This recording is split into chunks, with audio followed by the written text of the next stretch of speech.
Hi hello friends, എല്ലാവർക്കും നമ്മുടെ സുമി മുഫാസ് മനസ്സിലോട്ട് ഹൃദയം നിറഞ്ഞ സ്വാഗതം. അപ്പൊ നമ്മുടെ നാളെ വരാനിരിക്കുന്ന നമ്മുടെ കാറ്റത്തെ കിളിക്കൂട് സീരിയലിന്റെ പുതിയ വിശേഷങ്ങൾ എന്തൊക്കെയാണെന്ന് അറിഞ്ഞാലോ. അങ്ങനെ നമ്മുടെ നിധിയുടെയും സുധീഷിന്റെയും അല്ലെ, അവരുടെ പ്രണയം പൂവണിയുമോ, അത് ഒരാളുടെ മാത്രം ഇങ്ങനെ പൂവണിഞ്ഞുകൊണ്ടിരിക്കുമോ എന്നുള്ളതൊക്കെ നമുക്ക് നോക്കാം കേട്ടോ.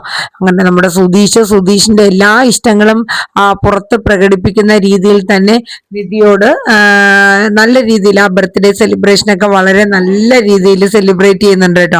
രാത്രി 12 മണിക്ക് തന്നെ എല്ലാ അറേഞ്ച്മെന്റ്സും ചെയ്ത് നിധിക്ക് ഭയങ്കരമായിട്ട് ഹാപ്പി ആവുന്ന രീതിയിൽ തന്നെ സുധീഷ് കാര്യങ്ങളൊക്കെ അറേഞ്ച് ചെയ്തു. അങ്ങനെ പിറ്റേ ദിവസം നമ്മുടെ നിധി സുധീഷ് കൊടുത്ത ആ സാരിയൊക്കെ കൊടുത്ത് ബർത്ത്ഡേ ഗിഫ്റ്റ് ഒക്കെ ആയിട്ട് പോയിക്കാണ്.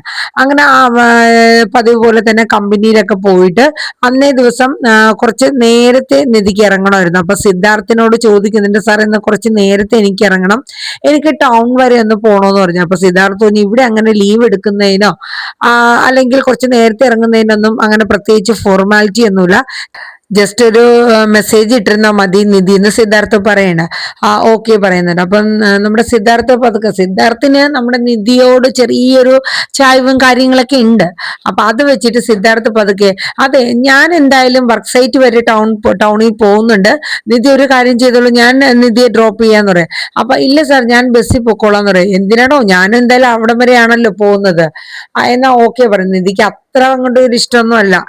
സിദ്ധാർത്ഥ ഒരു ഇച്ചിരി അറ്റാച്ച്മെന്റ് കാണിക്കുന്നത് നിധി മനസ്സിലാക്കുന്നൊക്കെ ഉണ്ട്. പിന്നെ നിധി അത് വലിയ മൈൻഡ് കൊടുക്കുന്നില്ല. അങ്ങനെ നമ്മുടെ നിധി നമ്മുടെ ഗോപി സാറിനെ കാണാൻ വേണ്ടി പോകുന്നൊരു ഇതാണ് കേട്ടോ. അപ്പോ വണ്ടിയിലിരുന്ന് കാറിലിരിക്കുന്ന സമയത്ത് സിദ്ധാർത്ഥ് പതുക്കെ പാട്ടൊക്കെ ഇടുന്നുണ്ട്. അപ്പൊ നിധിയോട് ചോദിക്കുന്നുണ്ട്, അല്ല ഈ സോങ് എങ്ങനെയുണ്ട് നിധി, ഇഷ്ടായോ?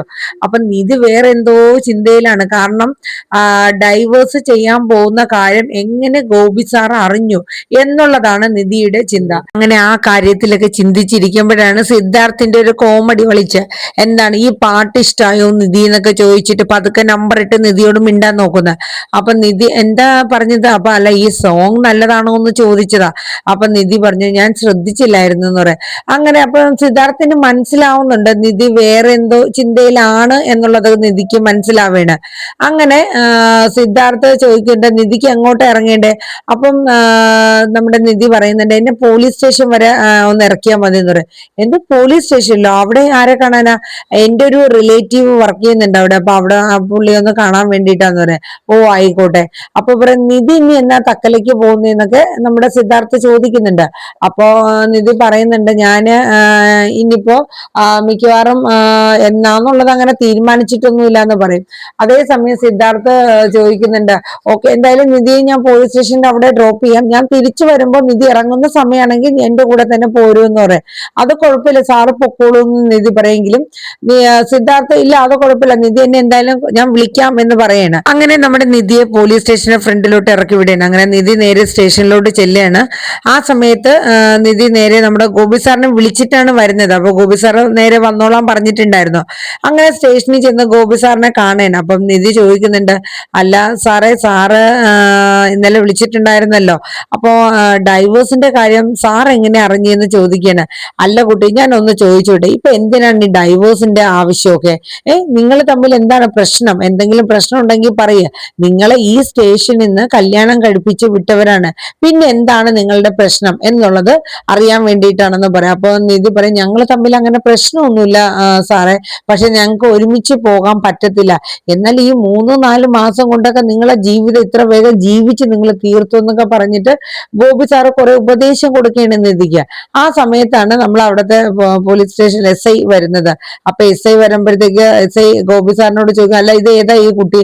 ആഹാ സാറ് മറന്നുപോയോ, നമ്മളെ ഈ സ്റ്റേഷനിൽ വെച്ച് നടത്തിയ സാഹസികമായ ഒരു കല്യാണം സാറ് മറന്നു പോയോ എന്ന് ചോദിക്കും. സാറിന് ഓർമ്മയില്ലേ, ഒരു പെണ്ണും ചെറുക്കനും ഓടി വന്നിട്ട് വലിയ മുതലാളിയുടെ മോള്.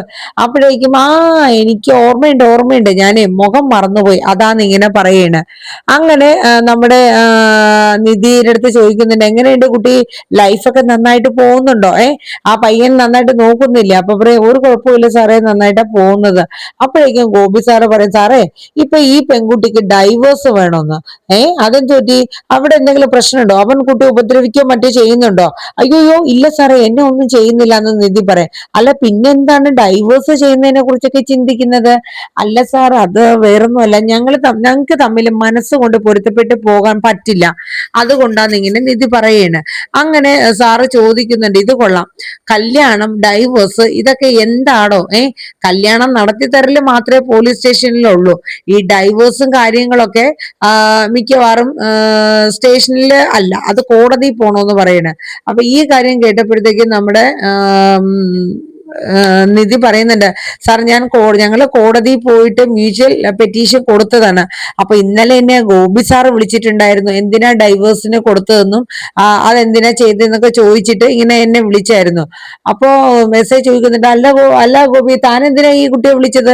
അവർക്ക് ഒരുമിച്ച് താമസിക്കാൻ താല്പര്യമില്ലെങ്കിൽ അവര് ഡൈവേഴ്സ് ചെയ്തോട്ടെ, അതിനിപ്പോ എന്താ പ്രശ്നമെന്ന് ഇങ്ങനെ ചോദിക്കുന്നുണ്ടോ. അപ്പൊ പറയാം, എന്റെ പൊന്നു സാറേ, ആ പയ്യനാണെങ്കിൽ പുറകെ നടക്കുകയാണ്. ആ പയ്യൻ ഈ പെൺകുട്ടിയെന്ന് വെച്ചാൽ ജീവനാണ്. അവന് ഈ കുട്ടിയെ മാത്രം കല്യാണം കഴിച്ച് സുഖമായിട്ട് ജീവിക്കുക എന്നതാണ്. പക്ഷെ ഈ പെൺകുട്ടിക്ക് ഡൈവോഴ്സ് വേണം, അവളുടെ വീട്ടുകാരെ നിർബന്ധപ്രകാരമായിരിക്കും. അപ്പൊ നിധി പറഞ്ഞു, അയ്യോ അങ്ങനെയല്ല സാർ, അങ്ങനെയല്ല എന്ന് പറഞ്ഞു. എന്തല്ല? അപ്പോഴേക്ക് എസ് ഐ പറഞ്ഞു, എടോ ഇതിലൊന്നും നമ്മൾ അധികം തലയിടാണ്ടിരിക്കുന്നതാണ് നല്ലത്. അവർക്ക് കല്യാണം കഴിക്കണമെന്ന് പറഞ്ഞ് നമ്മളെ കൊണ്ട് പറ്റുന്ന രീതിക്ക് കല്യാണം നടത്തി കൊടുത്തു. ഇപ്പൊ വേർപിരിയണം, അതുപോലെ കോടതിയിൽ പോയി ഡൈവോഴ്സ് മേടിക്കുക, എന്താന്ന് വെച്ചാൽ ചെയ്യട്ടെ, നമ്മുടെ തല പുണ്ണാക്കാൻ നിൽക്കേണ്ടെന്ന് എസ് ഐ നമ്മുടെ ഗോപിയോട് പറയണേ. എന്നിട്ട് എസ് ഐക്ക് ഒരു കോള് വന്ന് എസ് ഐ അങ്ങോട്ട് പോകണ്ടോ. അപ്പോഴേക്കും നമ്മുടെ നിധിയോട് ഗോപി സാറ് പറയുന്നുണ്ട്, മോളെ ഒരു കാര്യം ഞാൻ പറയാം, നീ ആലോചിച്ചിട്ടാണോ ഈ തീരുമാനം എടുക്കുന്നതെന്ന് എനിക്കറിയില്ല. പക്ഷെ സുധീഷ് എന്ന് പറയുന്ന ആ പയ്യനുണ്ടല്ലോ, എനിക്ക് എന്റെ അനുജനെ പോലെയാണ്. അവൻ നല്ലൊരു പയ്യൻ, അവൻ നിന്നെ ജീവന് തുല്യം നിന്നെ സ്നേഹിക്കുന്നുണ്ട്. ആ തിരിച്ചറിവ് നിനക്ക് ഇല്ലാണ്ട് പോയത് എന്താന്ന് എനിക്കറിയില്ല. ഇനി നീ അങ്ങനെ ഒരു തീരുമാനം എടുക്കുകയാണെങ്കിൽ നിന്റെ ജീവിതത്തിലെ ഏറ്റവും വലിയൊരു പരാജയം അത് തന്നെയാണെന്ന് ഞാൻ പറയും. കാരണം അത്രയേറെ നിന്നെ സ്നേഹിക്കുന്നുണ്ടെന്ന് പറയും. നിധിക്ക് പറയാനായിട്ട് ഒന്നുമില്ല. എന്താ പറയേണ്ടത്? നമ്മുടെ സുധീഷിനെ കുറിച്ച് എന്തെങ്കിലും കുറ്റമോ കുറവോ പറയാനുണ്ടോ? അതുമില്ല. അതുകൊണ്ട് നിധിക്ക് അതിന് മറുപടി ഒന്നും കൊടുക്കാനില്ല. അപ്പൊ ഗോപി സാറ് പറഞ്ഞു, അവൻ എന്നെ കാണാൻ വന്നിട്ടുണ്ടായിരുന്നു. സാറ് എങ്ങനെയെങ്കിലും നിധിയെ വിളിച്ചൊന്ന് സംസാരിക്കണമെന്ന് പറഞ്ഞിട്ട് അവനും എന്റെ കൂടെ ഉണ്ടായിരുന്ന സമയത്താണ് ഞാൻ നിധിയെ വിളിക്കുന്നതെന്നൊക്കെ പറഞ്ഞു. അതൊക്കെ കേട്ടപ്പോ നിധിക്ക് ഭയങ്കര ദേഷ്യം വന്നു. കാരണം സുധീഷിനോട് ചോദിച്ചതാണ്, ഗോപി സാറിനെ കണ്ടോ, അങ്ങനെയൊക്കെയുള്ള കാര്യങ്ങൾ ചോദിച്ചിട്ട് സുധീഷ് ഒന്നും പറഞ്ഞില്ലായിരുന്നു. അതുകൊണ്ട് നിധിക്ക് പെട്ടെന്ന് ദേഷ്യം വന്നിട്ടോ. അപ്പൊ എന്തായാലും ഗോപി സാറ് പറ്റുന്ന പോലെയൊക്കെ നിധിയെ കാര്യങ്ങളൊക്കെ പറഞ്ഞ് ഉപദേശിച്ച് അവിടെ നിന്ന് മനസ്സിലാക്കി വിടണം കേട്ടോ. അത് കഴിഞ്ഞ് പിന്നീട് കാണിക്കുന്ന രംഗം എന്ന് പറയുന്നത്, നിധി ഗോപി സാറിനോട് പറഞ്ഞിട്ട് പോകാനുള്ള തയ്യാറെടുപ്പാണ്. അപ്പോഴേക്കും നിധി തിരിഞ്ഞു നിന്നിട്ട് ചോദിക്കും, സാറേ ഈ രജിസ്റ്റർ മാരേജ് ചെയ്യണമെന്നുണ്ടെങ്കിൽ നമ്മുടെ തിരിച്ചറിയൽ ആധാർ കാർഡ് നിർബന്ധമാണെന്ന് ഉണ്ടോന്ന് ചോദിക്കും. പിന്നെ ആധാർ കാർഡ് ഇല്ലാണ്ട് എങ്ങനെയാണോ ചെയ്യണത്? അല്ല, അപ്പൊ എന്റെ കല്യാണ സമയത്ത് ഞാന് ആധാർ കാർഡോ ID കാർഡോ ഒന്നും എടുത്തിട്ടില്ലായിരുന്നു, പിന്നെ എങ്ങനെയാ നിങ്ങൾ കല്യാണം നടത്തിയത്? അത് സുധീഷിന്റെ മൊബൈലില് കുട്ടിയുടെ ആധാർ കാർഡിന്റെ ഫോട്ടോ ഉണ്ടായിരുന്നു, അതിന്റെ കോപ്പി അങ്ങ് എടുത്തു എന്ന് പറഞ്ഞു. അപ്പോഴേക്കും നിധി ഭയങ്കരമായിട്ട് അതിശയിക്കുന്നു. കാരണം വേറൊന്നുമല്ല, ഇത്രയും നാളും തുടക്കം തൊട്ട് ഹോസ്റ്റൽ അന്വേഷിച്ച സമയത്ത് എത്രയോ ഹോസ്റ്റൽ കയറി ഇറങ്ങി നടന്നു. അന്നൊക്കെ ആധാർ കയ്യിലില്ല എന്നുള്ളത് നിധിക്കും സുധീഷിനും അറിയാമെന്നായിരുന്നു നിധിയുടെ ധാരണ. പക്ഷെ സുധീഷിന്റെ കയ്യിൽ അപ്പോഴും മൊബൈലിനകത്ത് ആധാർ കാർഡ് ഉണ്ടായിരുന്നു എന്നുള്ളത് നിധിക്ക് ഇപ്പോഴാണ് മനസ്സിലായത് കേട്ടോ. അങ്ങനെ പല ആവശ്യങ്ങൾക്കായിട്ടും നിധി ഈ ആധാർ കാർഡിന്റെ കാര്യത്തിനായിട്ട് സുധീഷിനെ അറിയാവുന്ന പല കേസുകളും വന്നിട്ടും സുധീഷ് അത് ഉള്ള കാര്യം നിധിയെ ഒളിപ്പിച്ചു വെച്ചു. അത് നിധിക്ക് ഭയങ്കര വിഷമമാവാണ്. കാരണം തന്നെ അത്രയും ഒരു പൊട്ടങ്കളി കളിപ്പിച്ചില്ലേ, അപ്പൊ ആകെ ദേഷ്യമായി പോവുകയാണ്. അപ്പൊ നിധിയോട് ഗോപി സാറ് പറഞ്ഞ സുധീഷിനോടുള്ള ഇഷ്ടമൊന്നും നിധിക്ക് തോന്നുന്നില്ല. നിധിക്ക് ഒരുതരം ദേഷ്യം മാത്രമേ തോന്നിയുള്ളൂ സുധീഷിനോട്. അത് കഴിഞ്ഞിട്ട് ഓക്കെ സാറേ ഞാൻ പോവാന്ന് പറഞ്ഞിട്ട് ഇറങ്ങിയാണ്. അങ്ങനെ ഗോപി സാറ് പറ്റുന്ന പോലെ കാര്യങ്ങളൊക്കെ പറഞ്ഞ് മനസ്സിലാക്കി. അങ്ങനെ നിധി അവിടെ നിന്ന് ഇറങ്ങി നേരെ ബസ് സ്റ്റോപ്പിലോട്ട് നടക്കേണ്ട കേട്ടോ. ഇതേ സമയം നമ്മുടെ സിദ്ധാർത്ഥ് വരെയാണ്. സിദ്ധാർത്ഥ് വന്നിട്ട് തൊട്ട് മുന്നിൽ എത്തിയിട്ട് ഒരു ഹോണം അടിക്കുമ്പോഴേക്കും നിധി പെട്ടെന്ന് പേടിച്ചു പോവാൻ കേട്ടോ. എടോ തന്നെ ഞാൻ 2 പ്രാവശ്യം വിളിച്ചു, ചോദിച്ചു, താൻ എന്താ കോൾ എടുക്കാത്ത? അപ്പൊ നിധി വേറെ ഏതോ ലോകത്ത്. അപ്പൊ നിധി പറഞ്ഞു, സാർ ഞാൻ കേട്ടില്ല. എന്താ? എടോ, തന്നെ ഞാൻ 2 പ്രാവശ്യം കോൾ ചെയ്തു, താൻ എന്താ ഫോൺ എടുക്കാത്തെ? സിദ്ധാർത്ഥ് ചോദിക്കുകയാണ്. അപ്പൊ നിധി പറഞ്ഞു, അത് വേറൊന്നും കൊണ്ടല്ല, ഫോൺ സൈലന്റിലായിരുന്നു, ഞാൻ കണ്ടില്ലായിരുന്നു എന്ന് പറഞ്ഞു. ഓക്കെ ഓക്കെ, എന്തായാലും വാ, ഞാൻ തന്നെ വീട്ടിൽ ഡ്രോപ്പ് ചെയ്യാന്ന് പറഞ്ഞു. വേണ്ട വേണ്ട, ഞാൻ ബസ്സിൽ നിന്ന് പോയിക്കോളാം സാറെന്ന് പറയും. എടോ, ഞാൻ എന്തായാലും ആ വഴിയല്ലേ പോകുന്നത്, പിന്നെ താൻ ഇനി ബസ് വലിഞ്ഞു കയറണ എന്തിനാ എന്നിങ്ങനെ സിദ്ധാർത്ഥ് ചോദിക്കണം. അപ്പോഴേക്കും നമ്മുടെ നിധി പറഞ്ഞു, എന്നാ ശരി ആയിക്കോട്ടെ എന്ന് കയറണം. അങ്ങനെ വീട്ടിലെത്തി കഴിയുമ്പോഴത്തേക്കും സിദ്ധാർത്ഥ്, ശരി ഞാൻ എന്നാ പോവാന്ന് പറയുമ്പോൾ നിധി പറയും, ഇല്ല കയറിയിട്ട് പോവാം, എന്തായാലും വീട് വരെ വന്നില്ലേ എന്ന് പറഞ്ഞ് സിദ്ധാർത്ഥ് വീട്ടിലോട്ട് കയറിയാണ്. അപ്പൊ ആ സമയത്ത് നമ്മുടെ വീട്ടിൽ ഭയങ്കര ഒരുക്കങ്ങളാണ്. പ്രത്യേക സ്പെഷ്യൽ ബിരിയാണി, ഭയങ്കര ഡെക്കറേഷൻ. നികേഷും ഹരീഷും സുഭാഷും ഒക്കെ ഒപ്പം കൂടുന്നുണ്ട് കേട്ടോ. ഭാസ്കരനും ഉണ്ട്. ഭാസ്കരൻ ഈ ഒരുക്കത്തിന്റെ ഇടയിൽ ചെന്ന് ചവിട്ടി ഒരു ബലൂണൊക്കെ പൊട്ടിക്കുകയാണ്. അപ്പൊ നമ്മുടെ സുധീഷ് ഒച്ചയൊക്കെ എടുക്കുന്നുണ്ട്. അപ്പോഴേക്കാണ് ഒരു കാറിന്റെ ഹോൺ കേൾക്കണം. അങ്ങനെ നമ്മുടെ നികേഷ് ചെന്ന് നോക്കുമ്പോൾ നിധിയേട്ടെത്തി ആ സിദ്ധാർത്ഥ് എന്ന് പറഞ്ഞ സാറിന്റെ കൂടെ വരെയാണ്. ഇത് കണ്ടിട്ട് നമ്മുടെ സുധീഷിന് ആകെ ടെൻഷൻ ആവാണ്. അപ്പൊ സുധീഷ് പറയണ എന്തെന്ന്, സുധീഷിന് ഭയങ്കര ഒരു ദേഷ്യമായിപ്പോയി. കാരണം എന്ത് ചെയ്യണം എന്നൊന്നും അറിയില്ല. കാര്യം ആകെ ഒരു വിഷമം. ഇത്രയും അറേഞ്ച്മെന്റും കാര്യങ്ങളും ചെയ്തപ്പം സുധീഷിന് ഇഷ്ടമില്ലാത്ത സിദ്ധാർത്ഥിന്റെ കൂടെ കയറി വന്നൊക്കെയാണ്. അത് വല്ലാത്തൊരു ബുദ്ധിമുട്ടായി യോജിക്കാണ്. ഇത്രയും കഷ്ടപ്പെട്ട് ഡെക്കറേഷൻ ഒക്കെ ചെയ്ത് ഇത്രയും അറേഞ്ച്മെന്റ് ചെയ്തപ്പം സിദ്ധാർത്ഥ് ആ തെണ്ടിയം കൊണ്ട് വന്നിക്കുന്നു അവള് എന്നും പറഞ്ഞ് സുധീഷിന് മനസ്സിന് ഭയങ്കര പ്രയാസമാവാണ്. അങ്ങനെ സിദ്ധാർത്ഥ് കയറി വരെയാണ്. അപ്പൊ നമ്മുടെ ഭാസ്കർ അവിടെ നിന്നിട്ട് ചോദിക്കുന്നുണ്ട്, ഇതാരാ നിധിയുടെ കൂടെ വരുന്നത്? എന്തായാലും കാണാനൊക്കെ നല്ല അടിപൊളി ചെറുക്കനാന്ന് പറയുന്നുണ്ട്. അപ്പൊ സുധീഷ് തിരിഞ്ഞിട്ട് ഭാസ്കറിന്റെ ഒരു നോട്ടം അങ്ങോട്ട് നോക്കും. പിന്നെ ഭംഗി എന്നൊക്കെ പറഞ്ഞിട്ട് അത് കഴിഞ്ഞിട്ട് പിന്നീട് നമ്മുടെ സിദ്ധാർത്ഥിനെ നമ്മുടെ സുഭാഷും അവരെല്ലാരും കൂടെ ചെന്ന് അകത്തേക്ക് വിളിക്കുന്നത്. അപ്പൊ നിധിയും സിദ്ധാർത്ഥ അകത്തേക്ക് വരുമ്പോ നിധി അമ്പരന്ന് പോവാണ്. കാരണം ഭയങ്കര അറേഞ്ച്മെന്റിൽ ബർത്ത്ഡേ പാർട്ടി സെലിബ്രേഷൻ ഒക്കെ ആക്കി വെച്ചൊക്കെയാണ്. അങ്ങനെ നിധിക്ക് ഭയങ്കര സന്തോഷമാവാണ്. പക്ഷെ ഇതിനിടയിൽ 1-2 പ്രാവശ്യമായിട്ട് സുധീഷിനെ ഇങ്ങനെ തറപ്പിച്ച് നോക്കിയാണ് നിധി. അപ്പോഴേക്കും കേക്കൊക്കെ കൊണ്ടുവന്നു, കേക്കൊക്കെ കട്ട് ചെയ്യണ്. അങ്ങനെ സിദ്ധാർത്ഥിന് കൊടുക്കുന്നു, എല്ലാവർക്കും കൊടുക്കുകയാണ്. അപ്പോഴേക്കും നമ്മുടെ സുധീഷിന് ഭയങ്കര ദേഷ്യം വരെയാണ്. കണ്ടില്ലേ, അവൻ അങ്ങോട്ട് കേക്കൊക്കെ തിന്നു, ഞാൻ മേടിച്ച കേക്കാ, അവന് വരാൻ കണ്ടൊരു നേരം. അപ്പൊ എന്തായാലും സിദ്ധാർത്ഥ കേക്കൊക്കെ കട്ട് ചെയ്ത് എല്ലാവരും കേക്കൊക്കെ കഴിച്ച് ബർത്ത്ഡേ വിഷസ് ഒക്കെ പറഞ്ഞിട്ട് സിദ്ധാർത്ഥ ഇറങ്ങുകയാണ്. ആ സമയത്ത് നമ്മുടെ സുഭാഷ് അല്ല, എന്തായാലും കഴിഞ്ഞ പ്രാവശ്യം വന്നപ്പോഴേ ഫുഡൊന്നും കഴിച്ചില്ല, ഇന്ന് എന്തായാലും ഫുഡൊക്കെ കഴിച്ചിട്ട് പോകാന്ന് പറയും. അയ്യോ സമയമില്ലാത്തത് കൊണ്ടാ, തിരക്കാണെന്ന് പറയാം. അപ്പോഴേക്കും നമ്മുടെ സുധീഷ് പറയും, അല്ല സിദ്ധാർത്ഥ സാറിന് തിരക്കാണെങ്കിൽ സാറ് പൊക്കോട്ടെ എന്ന് പറയട്ടോ. അപ്പൊ സുഭാഷ് പറയും, നീ മിണ്ടാതിരിക്കുക, ഇന്ന് എന്തായാലും കുറച്ച് ഭക്ഷണം കഴിച്ചിട്ട് പോയാൽ മതി സാറ്, ഞാൻ നല്ല ബിരിയാണിയൊക്കെ ഉണ്ടാക്കിയിട്ടുണ്ടെന്ന് പറയും. ഇത് കേൾക്കുമ്പോൾ നമ്മുടെ സുധീഷിന് അങ്ങോട്ട് ചൊറിഞ്ഞോണ്ട് വരാം. പിന്നെ വിരുന്നൂട്ടാൻ കണ്ടൊരു നേരം, സുഭാഷ് ഏട്ടാ ഞാൻ കൊല്ലും ഞാൻ എന്നൊക്കെ പറഞ്ഞ് സിദ്ധാർത്ഥ ഞെരുവിരി കൊള്ളണം കേട്ടോ.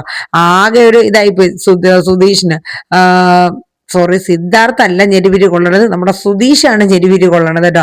സുധീഷിന് തന്റെ ഭാര്യയുടെ ഒരു ബർത്ത്ഡേ സെലിബ്രേഷൻ അതൊക്കെ കണ്ട് അവൾ എന്നോട് ഐ ലവ് യു പറയും എന്ന പ്രതീക്ഷയോടുകൂടിയാണ് നമ്മുടെ സുധീഷ് ഇത്രയും കഷ്ടപ്പെട്ട് ഇത്രയും പ്രയാസപ്പെട്ട് ഓരോന്നൊക്കെ എല്ലാം അറേഞ്ച് ചെയ്തെടുത്തത്.